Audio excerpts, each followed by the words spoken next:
शेख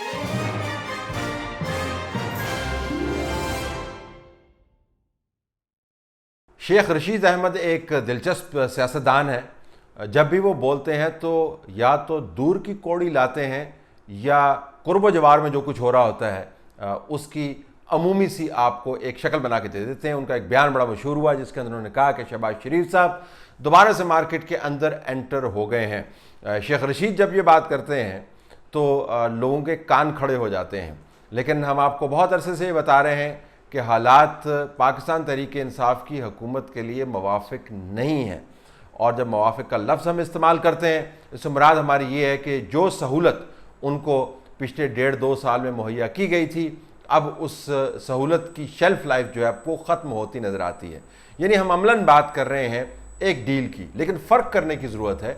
ये डील वो नहीं है जिसका अमूमी तौर पर चर्चा होता है। यानी डील के ज़रिए मियाँ मोहम्मद नवाज़ शरीफ ने अपनी दुख्तर मरीम नवाज़ को जेल से लेकर निकलना है और लंदन के अंदर पहुंच जाना है, और उसके बाद जो खल्क़े खुदा है इमरान खान की लीडरशिप के नीचे वो राज करेगी। मैं जिस डील का जिक्र कर रहा हूं और जिस मार्केट में री एंट्री का जिक्र शेख रशीद साहब ने किया, उसका ताल्लुक उस राब्ते और नाते से है जो पाकिस्तान की इस्टेब्लिशमेंट ने इमरान खान के लिए दूसरी जमातों से मुकम्मल तौर पर तोड़ लिया था।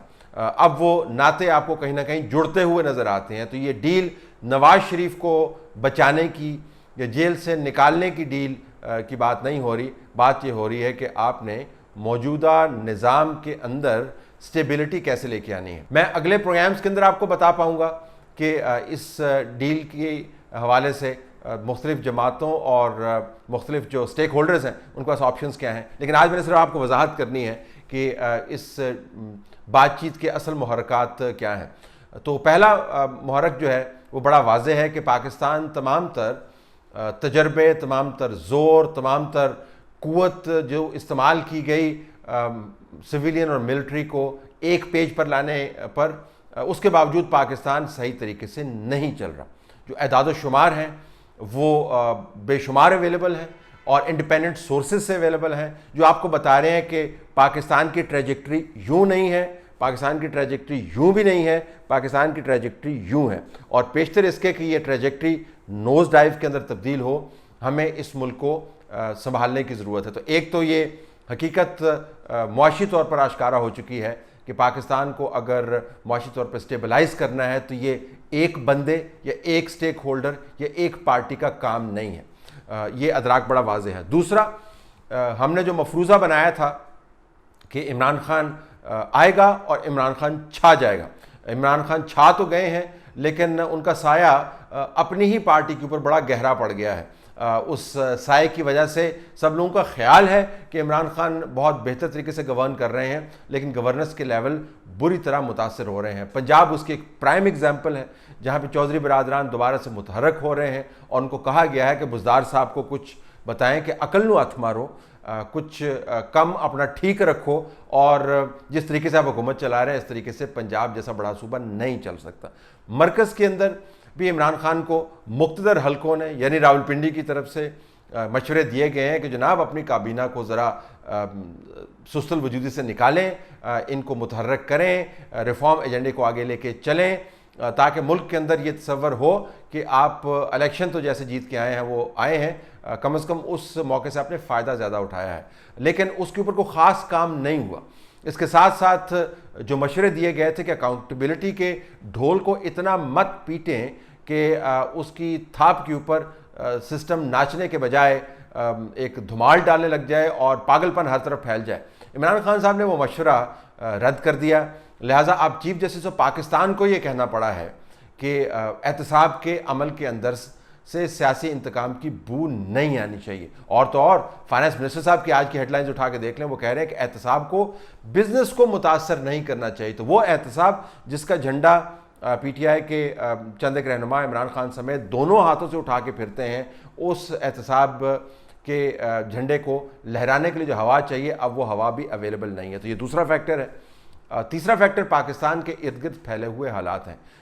जो FATF के हवाले से खबर बनी है वो कुछ न्यूज़ सामने आई है, लेकिन मेरी अपनी मालूमात के मुताबिक फाइनेंशियल एक्शन टास्क फोर्स की तरफ से जो पाकिस्तान को टाइम लाइन के साथ, यानी कैलेंडर के ऊपर डेट्स के साथ कि आपने कब क्या काम करना है, जो अहदाफ दिए गए हैं, उसके अंदर जो प्राइमरी गोल है वो ये है कि जमात उद दावा और लश्कर जंगवी की जो क़यादत है और इस तरह के दूसरे ग्रुप्स की जो क़यादत है, उनको प्रोसिक्यूट किया जाए, उनको सज़ाएँ दी जाएँ। और अहम बात, गौर से सुनिएगा, ये सज़ाएँ इरिवर्सिबल होनी चाहिए। ऐसे नहीं है कि आज आपने एक अदालत से सज़ा दिलवा दी तो अगली अदालत से वो छूट के बाहर आ जाएंगे। तो ये अहदाफ जो है FATF की तरफ से ये सेट किए गए हैं, वहाँ पर भी हालात कोई अच्छे नहीं हैं और पाकिस्तान के ऊपर ग्रे से ब्लैक लिस्ट में जाने की तलवार लटकी हुई है। अफगानिस्तान के अंदर अनप्रोसेस बुरी तरह मुतासर हुआ है और अब हम अमेरिका से हटकर रूस और चीन की तरफ जाने लगे हैं कि तालिबान किसी तरीके से उनके ज़रिए डील करके अफगानिस्तान को स्टेबलाइज करें और अमेरिका को हम बताएं कि हमारे पास और ऑप्शन भी मौजूद हैं। लेकिन बुनियादी बात हमें माननी चाहिए